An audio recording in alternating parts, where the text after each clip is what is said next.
Bien-aimés dans le Seigneur, shalom. Que le Seigneur vous bénisse. Bonsoir, bonne journée, peu importe l'heure à laquelle vous vous retrouvez. Nous bénissons toutes les familles qui nous suivent en cet instant. Nous sommes dans notre série qui a pour thème « Pourquoi le diable vise et veut détruire nos enfants ?» Nous avons évoqué un certain nombre de raisons. Nous sommes à la 10e, je crois, ou la 11e raison. Nous allons donner quelques raisons puisées dans la Bible, le pourquoi auquel l'ennemi tient absolument à faire du mal à nos enfants. Nous n'allons pas simplement nous arrêter aux raisons que l'ennemi a pour détruire nos enfants, mais à la fois nous allons montrer à travers cet enseignement pourquoi Dieu tient à nos enfants. Les raisons qui vont être pour le diable un moyen de détruire ne sont pas forcément les mêmes raisons pour lesquelles Dieu tient à nos enfants. Que Dieu nous fasse grâce à travers cet enseignement. Nous allons aller dans une raison, la 10e. Les enfants sont une bénédiction pour les parents. Ils deviennent demain des piliers. Ils deviennent demain l'héritage, ils deviennent demain la gloire, ils deviennent demain la couronne des parents. Plus loin, la Bible parle même de récompense. La récompense, oui, ça veut dire qu'après avoir fait quelque chose, nous avons une récompense. Que Dieu soit béni, parce que Dieu déclare que nos enfants sont l'héritage qu'il nous donne. Nous allons trouver ça dans le psaume 127 au verset 3.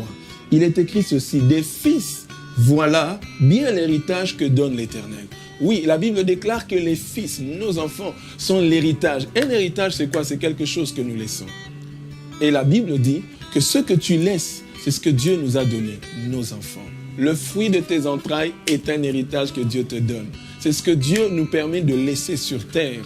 Alors quand l'ennemi vise à détruire tes enfants, il veut supprimer l'héritage que Dieu te donne. Et là, je ne suis pas d'accord. Si tu n'es pas d'accord avec moi, tu diras au nom de Jésus. Je refuse que l'ennemi supprime l'héritage que Dieu m'a donné. C'est un héritage, la Bible dit que Dieu t'a donné. Ce n'est pas un homme qui t'a donné. Ce n'est pas l'enfer. Le diable ne peut pas te donner d'héritage. C'est un don de Dieu. Le texte continue en disant, oui, des enfants sont une récompense. Waouh! C'est une récompense que Dieu nous donne. C'est merveilleux, lorsqu'on travaille, on a une récompense. Lorsqu'on a vécu sur terre, la Bible dit que la récompense que Dieu nous donne, ce sont des enfants. Que Dieu bénisse cette récompense que Dieu te donne.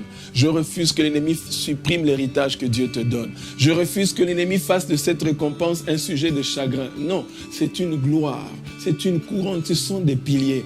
Lorsqu'on devient âgé, lorsqu'on bâtit une maison, on a besoin de piliers. Lorsque quelqu'un est avancé en âge, il a besoin d'appui. L'appui de demain, le pilier de demain, ce n'est pas toi, mais ce sont tes enfants. Ah, Dieu sait qu'il arrivera un temps où tu as besoin d'appui.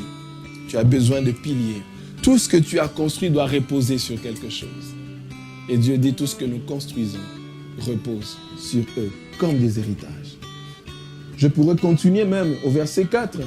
Ils sont pareils aux flèches dans la main d'un archer, les fils de la jeunesse. Les fils de la jeunesse sont comme une flèche. Et la Bible dit au verset 5, « Heureux l'homme dont le carquois en est rempli, il ne connaîtra pas la honte quand il plaidera contre l'ennemi aux portes de la ville. » Dieu tient à tes enfants, parce que pour lui, c'est une flèche qu'il t'a donnée.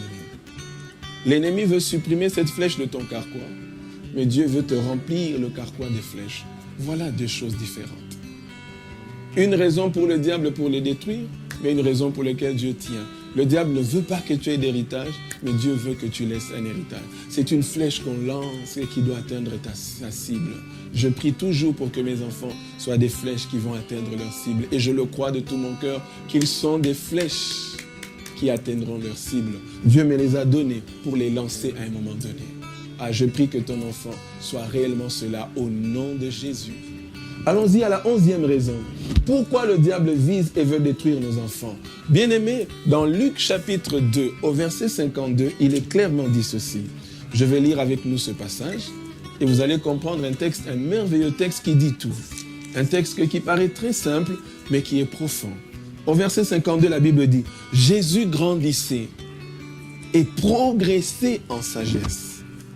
Il se rendait toujours plus agréable à Dieu et aux hommes. » La Bible dit, il grandissait. La version seconde dit, il croissait en stature et en sagesse. Il a trouvé faveur aux yeux de Dieu et il trouve faveur aux yeux des hommes. Version Semeur, il dit, il se rendait toujours plus agréable à Dieu. Il était agréable à Dieu et il était agréable aux hommes. Écoutons ceci, bien-aimés, chère famille. L'ennemi veut que tes enfants soient le plus désagréables possible. Quand ton enfant est désagréable, personne ne veut de lui. Il devient insupportable. Voilà ce que l'ennemi veut. Qu'au milieu des enfants, au milieu de la société, au milieu de la famille, dans l'église, partout où nous pouvons nous retrouver, que les enfants deviennent désagréables. Or, la Bible dit, Jésus grandissait. Il grandissait en sagesse, en stature. Il grandissait de manière à se rendre agréable. Bien-aimé, quand ton enfant est agréable, c'est beau. Quand tout le monde veut de ton enfant, imaginez un seul instant. Tout le monde apprécie les enfants des autres sauf le vôtre. Quel sentiment aurons-nous? Quelle est l'attitude que nous allons avoir? Non, ça fait du mal. Lorsqu'on parle des enfants des autres en bien, arrivé autour de ton enfant, on parle en mal. C'est tout le monde qui refuse de le voir. Personne ne veut l'accepter. Voilà le travail que l'ennemi veut faire, rendre nos enfants désagréables. Je refuse que mes enfants soient désagréables. Je refuse que tes enfants soient désagréables. Non, il faut qu'ils grandissent de manière à se rendre agréable à Dieu et agréable aux hommes. Tout le monde doit bénir Dieu pour tes enfants et non tout le monde doit pleurer. Je refuse que l'on pleure pour tes enfants. Je refuse que l'on pleure pour mes enfants au nom du Seigneur Jésus. Il veut que les enfants ne soient pas appréciés, ne soient point acceptés. Il veut que nos enfants ne trouvent jamais faveur aux yeux des hommes. Ils grandissent devant Dieu et devant les hommes. Bien-aimé, il ne suffit pas de grandir devant Dieu, mais il faut aussi grandir devant les hommes. Il ne suffit pas d'avoir la faveur de Dieu, mais il y a aussi la faveur des hommes. Et lorsque les enfants peuvent être acceptés de Jésus, mais être désavoués des hommes, il y a un déséquilibre. Non, je prie que tes enfants soient à la fois acceptés de Dieu et acceptés des hommes. Il veut que nos enfants ne soient pas aimés et ne soient jamais considérés. On considère les autres sauf nos enfants. Non, il ne sera plus ainsi. Il ne faut plus que tes enfants, nos enfants soient déconsidérés. Dieu nous a donné un héritage qui doit être apprécié de tous. Il veut que nos enfants soient rejetés. Parce que quand ils ne sont pas appréciés, quelle est la conséquence? Ils sont rejetés, dénigrés, défavorisés, déconsidérés même. Tout le monde sauf les enfants de mon frère. Tout le monde sauf les enfants de ma soeur. Tout le monde sauf tes enfants. Tout le monde sauf mes enfants. Non, nous disons non à l'ennemi. Nos enfants seront agréables à Dieu et aux hommes. Est-ce que tu peux dire avec moi, mes enfants grandiront en faveur devant Dieu et devant les hommes? J'aimerais que tu le dises de tout ton cœur. Mes enfants grandiront et se rendront agréables à Dieu et se rendront agréables aux hommes. Je refuse que mes enfants soient désagréables.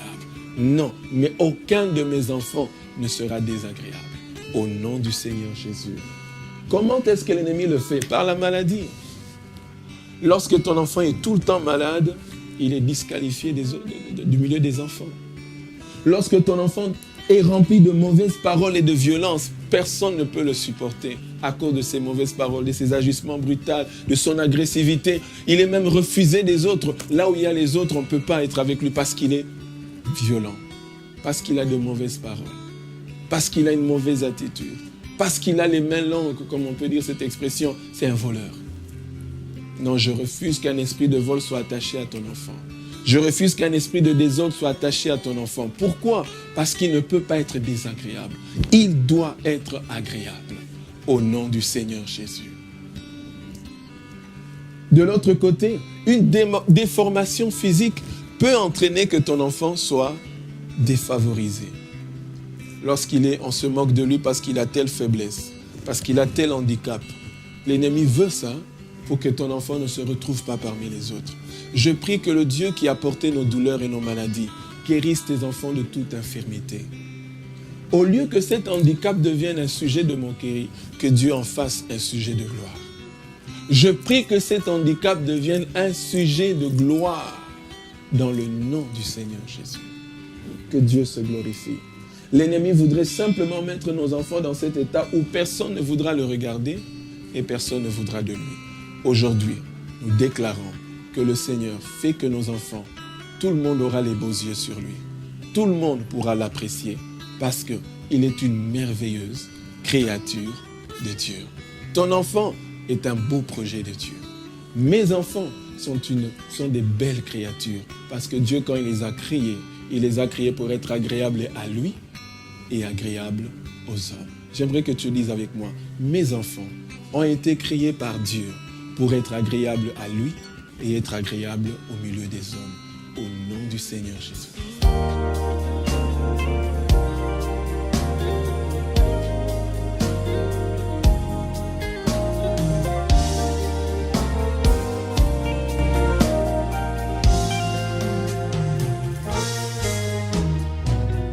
Avec toutes les familles qui me suivent en cet instant, je refuse que nos enfants soient désagréables. Une autre raison pour laquelle le diable vise et veut détruire nos enfants. Le livre de Proverbes au chapitre 17, verset 8, la Bible déclare « La couronne des vieillards, ce sont leurs petits-enfants, et la fierté des fils, ce sont leurs pères. » Pour les vieillards, c'est une couronne, avoir des petits-enfants. C'est un couronnement d'une vie. Mais la fierté des fils, c'est leur père. Je l'ai dit la fois passée, mais j'aimerais redire cette raison d'une autre manière. La fierté des pères, la fierté des fils, c'est leur père. Qu'est-ce que ça veut dire? Le diable voudrait priver même des enfants de leur père pour qu'il n'y ait pas de fierté. Lorsque le diable vise ton enfant, fais attention. En réalité, en leur privant de fierté, c'est qu'il veut te rendre toi-même parent, un homme sans fierté. Il peut toucher nous les enfants et toucher les parents parce qu'il a l'intention d'enlever la fierté des enfants. J'ai rencontré un enfant qui, à chaque fois qu'on parlait de son père, il était dans la joie. Il parlait de son père, à l'école, partout. Mon père est ceci, mon père est cela. Sa fierté, ce n'est pas lui, mais c'est son père. Mon père est intelligent. Remarquez, quand tous les enfants parlent de leur père, ils aiment parler de leur père qui est fort, intelligent, beau, tout ceci, papa a des moyens, papa a ceci. Ça fait leur fierté. Alors imaginez qu'un seul instant, le diable veut priver cet enfant de fierté. Qui est la personne qu'il va cibler? C'est nous les parents. Je prie ce soir que nous puissions réfléchir sur quelque chose. Tout ce que nous faisons en tant que parents a pour conséquence l'honneur et la fierté de nos enfants. L'ennemi, pour faire perdre un enfant sa fierté au milieu des autres, il suffit qu'on donne un mauvais témoignage de son père. Vous me direz peut-être, mais pourquoi je parle des enfants, mais en même temps je parle des parents? Oui, ça a trait aux enfants. Parce que simplement, si un enfant perd sa fierté à cause de nos parents, il ne peut pas avoir la tête haute au milieu des autres. Lorsqu'on parlera des parents des autres, lui va se cacher. Lorsque les parents des autres apparaissent, lui ne peut pas parce qu'il ne peut pas parler de son père. Je prie ce soir, je prie ce matin que nous, en tant que parents, ne soyons pas le canal par lequel l'ennemi va enlever toute fierté dans les enfants. Je prie que nous ne soyons pas des parents, des aînés, des grands frères, des oncles et des tantes qui vont rendre compliquée la fierté de nos enfants. Bien-aimés, peut-être que vous ne le saviez pas, peut-être que tu ne le savais pas, mais la Bible nous dit, c'est un texte très simple, la fierté des fils, c'est leur père. En tant que parent, tu constitues la fierté de ton fils. Tu constitues l'estime de tes enfants. L'estime qu'il a de lui provient de la fierté que tu lui donnes. Je prie que tu ne sois pas un parent. Lorsque ton enfant doit parler de lui, il n'a rien à dire. Mais au contraire, il a quelque chose à dire parce que vous faites leur fierté. Nous faisons leur fierté. Ne laissons pas l'ennemi détruire cette fierté en eux. Beaucoup d'enfants sont complexés parce que leurs parents, il n'a rien à dire sur leurs parents. Non, je prie au nom de Jésus que tu sois la fierté de tes enfants. Tes exploits, ton honnêteté, ton sérieux dans la vie, ta manière de faire les choses, ta crainte de Dieu deviennent un sujet de fierté. Je vous donne un petit exemple. Dans la Bible, une veuve s'est retrouvée veuve parce que son mari craignait d'eux, mais son mari est mort avec des dettes. Au point qu'on voulait même récupérer ses enfants pour le compte d'une dette. Les enfants ont perdu toute fierté. Ce n'est pas à cause d'eux, mais c'est à cause de leur père. Un père qui était rempli de dettes, lorsque les enfants pouvaient circuler dans la rue, et c'est tout le monde qui leur pointait du doigt. Et à un moment donné, on devait même les vendre ou les hypothéquer, si je peux utiliser ce terme. On devait les prendre en échange de la dette des parents. Je prie que tu ne sois pas la cause d'échange de la dette de ton père. Je prie que le déshonneur de ton père ne tombe pas sur toi. Je prie que les dettes de tes parents ne fassent pas de toi une victime. Qu'un enfant ne perde sa fierté, ne perde son honneur, ne perde sa personnalité à cause de la dette d'un parent, à cause du comportement d'un parent. Bien-aimé, le diable peut détruire le cœur d'un enfant à cause du témoignage de nos parents. Ce soir, je prie, en tant que parents, que Dieu nous aide à être des bons témoignages, à être des bonnes personnes. Je ne dis pas que nous devons être des parfaits, hypocrites, non. Mais un parent peut être capable de dire « j'ai fait une erreur, je vais la réparer ». Un parent est capable de dire « j'ai fait une telle chose, je peux mieux faire ça ». Je peux faire ceci, ça je ne peux pas faire. Mais au moins que les enfants sachent que leur estime, leur fierté, ils peuvent la trouver en toi. Une question simple. Est-ce que lorsqu'on doit passer le micro à nos enfants, pourront-ils dire avec sincérité que mon père, ma mère fait ma fierté? Ton travail, ta manière d'être avec les gens, est-ce que les enfants sont fiers de cela ou est-ce que les enfants ont honte, ils ferment les yeux devant les gens? Je nous laisse répondre au nom de Jésus. J'aimerais terminer avec une 14e raison. Pourquoi le diable vise et veut détruire nos enfants. Et pourquoi à la fois Dieu tient à nos enfants. Le diable cherche à tout prix à sacrifier les enfants. Le diable a soif de sacrifice d'enfants. Vous allez regarder dans la Bible, lorsqu'on a parlé de Moïse, un libérateur qui devait venir, on a sacrifié les enfants. Lorsqu'on a parlé d'un libérateur qui devait libérer les Juifs au temps de Jésus, Hérode a sacrifié des enfants.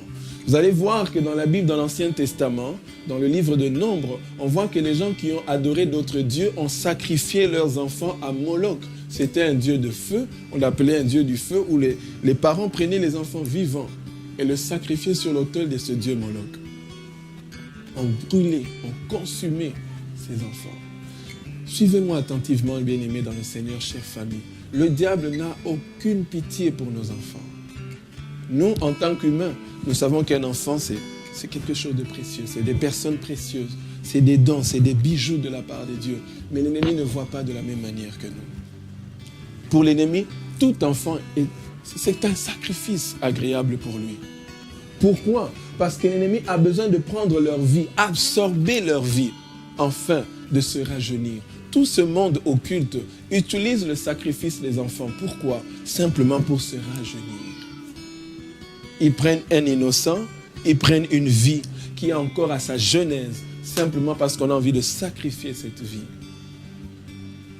Pourquoi encore? Parce qu'ils ont besoin de plus de puissance lorsqu'ils ont besoin de la vie des enfants qui sont innocents. Combien des enfants meurent dans le ventre sacrifiés? Combien des enfants meurent dans des hôpitaux? Oui, vous me direz qu'il y a des morts normales. Je ne parle pas de morts normales, mais je parle de morts voulues par un sacrifice. L'ennemi veut le sacrifice des enfants. Le sacrifice des enfants leur permet d'augmenter leur puissance, de boire le sang, de pouvoir se rajeunir pour tous ceux qui pratiquent ces pratiques occultes avec l'ennemi. Mais je prie ce soir, ce matin, que ton enfant, à cause de Jésus qui est mort à la croix, ne sera plus un sacrifice, parce que Jésus s'est donné. La Bible dit dans Isaïe 43, « Je donne des hommes à ta place. » Et pire même, Dieu s'est donné pour nous.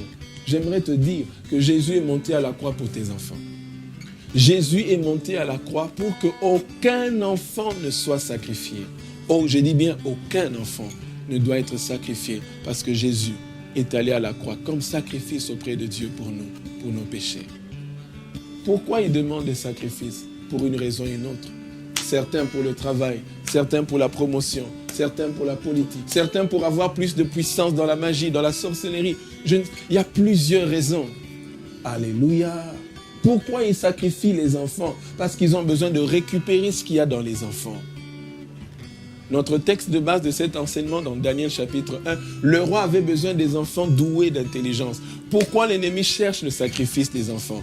Simplement parce qu'il veut récupérer ce qu'il y a dans les enfants. Bien-aimés, la raison encore que le diable veut pour sacrifier tes enfants, c'est parce qu'il veut prendre ce qu'il y a en eux. Il veut sacrifier leur vie, sacrifier leur destinée, absorber leur vie, absorber leur grâce pour les utiliser de l'autre côté. L'ennemi veut détruire, l'ennemi veut sacrifier parce qu'il veut tout récupérer. Mais nous sommes là pour dire, ce que Dieu a investi dans nos enfants, c'est pour sa gloire. L'ennemi n'a pas le droit de sacrifier pour prendre ce qu'il a. Bien-aimés, notre prière ce soir, ce matin, cet après-midi, là où toutes les familles, vous me suivez à cet instant, nous voulons dire que nos enfants ne sont pas des destinés au sacrifice. Aucun enfant ne mérite d'être sacrifié parce qu'on veut prendre sa vie, parce qu'on veut voler son intelligence, ses dons, ses talents, parce qu'on veut supprimer son existence. Non, on veut tout simplement dire qu'à cause du sang de l'agneau, aucun enfant n'est destiné à être sacrifié. Jésus a pris notre place. Jésus a pris la place de nos enfants. En montant à la croix, le Sauveur a pris la place de tout un chacun de nous pour que nous ne soyons plus des sacrifiés. Lui a été sacrifié pour que tes enfants, mes enfants, nos enfants ne soient plus jamais sacrifiés. Nous voulons dire merci à Dieu parce que nos enfants sont un héritage que nous allons laisser et qui vont demeurer. Nous voulons dire merci à Dieu parce que nos enfants sont créés par Dieu, des belles créatures pour être agréables à Dieu et être agréables aux hommes. Ça veut dire qu'ils auront la faveur de Dieu et ils auront la faveur des hommes. Ils seront acceptables, aimés, compris, supportés des hommes et aimés de Dieu. Nous voulons aussi dire merci à Dieu parce que nos enfants ne sont pas destinés à être des sacrifices. Personne ne sacrifiera nos enfants, personne ne sacrifiera leur vie, personne ne sacrifiera leur intelligence pour les utiliser, se rajeunir ou multiplier leur puissance. Non, nos enfants grandiront. Ils sont des flèches que Dieu nous donne, que nous allons lancer pour atteindre leur cible. Ils sont des piliers sur lesquels demain nous allons nous appuyer. Ils sont l'héritage que Dieu nous donne de laisser après nous. Il nous donne des personnes qui doivent être agréables à lui et qui se rendront agréables aux hommes. Que Dieu bénisse nos familles, que Dieu bénisse nos enfants. De tout cœur, je crois que cette parole a trouvé place dans nos cœurs. Je prie même pour un enfant qui m'entend en cet instant. Refuse d'être un enfant désagréable. Refuse d'être un sacrifié. Refuse de ne pas qu'on puisse te supprimer et ne pas laisser l'héritage que Dieu t'a donné. Tu es un don de Dieu. Tu es une succession. Tu es une relève que Dieu a conçue. Que Dieu nous bénisse. Shalom.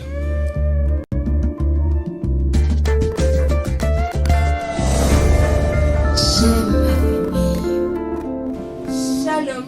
Nous avons la joie d'avoir suivi ce message Amen. Si puissant, si formidable, si édifiant. Que nos enfants soient bénis.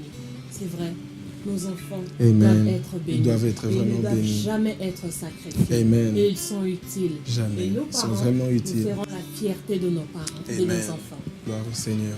Bien-aimés, j'espère que vous avez été aussi bénis. Nous allons prier à travers ces 3 raisons que nous avons reçues cet après-midi, ce soir, ce matin, là où vous nous suivez, en compagnie de vos enfants, en compagnie de votre mari, de vos frères, de vos sœurs, là où vous êtes au bureau. Nous allons dire ceci à Dieu. Mes enfants sont un héritage que tu me donnes.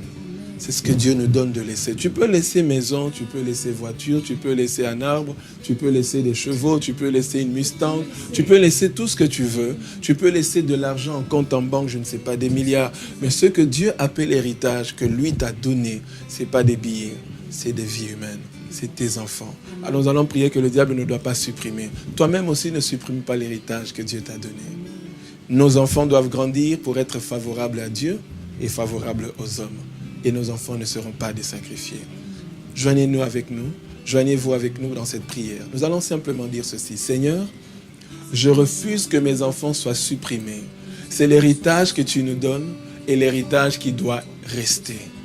Merci parce que ces enfants, tu nous les as donnés comme des flèches que nous devons lancer pour atteindre leur cible et leur objectif. Ah, je crois encore, en cet instant où nous prions, que l'Éternel nous a donné des enfants comme des flèches entre les mains, que nous devons lancer dans la vie, dans la société, partout, pour atteindre leur but au nom du Seigneur Jésus-Christ de Nazareth. Nous croyons de tout notre cœur que nos enfants grandiront en stature, en sagesse, et ils seront favorables devant Dieu, et ils seront favorables, favorisés, aimés, acceptés auprès des hommes au nom du Seigneur Jésus. Tout ce qui a été sémé, planté dans la vie de nos enfants pour les rendre insupportables, pour les rendre désagréables. Père, il est écrit que tout ce que mon Père Céleste n'a pas planté sera déraciné. Soit déraciné toutes ces sémences, toute attitude, toute maladie, toute déformation. Père, aucun de nos enfants ne connaîtra le sacrifice. Nous refusons de voir les sacrifices de nos enfants. Nous ne voulons pas consommer, nous voulons nos enfants partir ainsi. Non, ils ne sont pas destinés à être sacrifiés. Ils ne seront jamais des candidats au sacrifice. Au nom de Jésus. L'ennemi ne touchera ni leur santé, ni leur âme, ni leur corps, ni leur esprit, ni leur intelligence, ni leurs dons. Tu ne voleras rien d'eux au nom du Seigneur Jésus. Père, dans le nom puissant du Seigneur Jésus-Christ, tu as donné la vie de ton Fils bien-aimé en sacrifice pour qu'aucun enfant ne soit sacrifié. Père, nous venons encore le sang de Jésus. Nous venons présenter le sang de l'agneau. Nous venons rappeler que le sang de l'agneau a été versé pour nos enfants, pour qu'ils ne soient point des sacrifiés, pour qu'ils ne soient point sacrifiés, pour qu'ils ne soient point sacrifiés. Ah, j'entends une mère dire, mes enfants ne seront pas sacrifiés au nom du Seigneur Jésus, à cause du sang de l'agneau. Un papa crie plus fort pour dire, mes enfants ne seront pas sacrifiés car Jésus a pris leur place. Jésus a pris notre place. Jésus a pris la place de nos familles. Jésus a pris la place de nos enfants. Nous ne serons pas des sacrifiés. Ils ne seront pas des sacrifiés, mais ils vivront. Oh, ils atteindront leur but. Ils accompliront des grandes choses. Ils grandiront en sagesse, en stature, en faveur devant Dieu et devant les hommes. Ils brilleront. Ils feront des choses merveilleuses parce que Dieu les a créés merveilleusement pour être des piliers, pour être un héritage que nous allons laisser, pour être des personnes agréables comme héritage, pour être des vies pour héritage et non des sacrifices. Au nom du Seigneur Jésus. Seigneur, merci de le faire dans toutes les familles, dans toutes nos vies. J'aimerais encore prier, Père, pour ceux qui étaient déjà embarqués dans un sacrifice. Que la main de Dieu délivre, que la main de Dieu sauve, que la main de Dieu libère, au nom du Seigneur Jésus. À cause du sang de l'agneau, qu'ils soient libérés. Merci Seigneur Jésus. Amen. Amen. Gloire au Seigneur, cette prière, j'espère qu'elle vous a béni. Les numéros qui apparaissent, appelez-nous, écrivez-nous, donnez-nous vos suggestions, vos sujets de prière, vos questions, et nous serons disponibles pour prier, parler et vous répondre. Nous aimerons partager avec vous ce que Dieu a fait et pourquoi pas prier aussi ensemble. Que le Seigneur vous bénisse. J'espère que vous aimez votre famille. Tu aimes ta famille, j'aime ma famille. Nous aimons notre famille et que le Seigneur vous bénisse. À bientôt. À bientôt.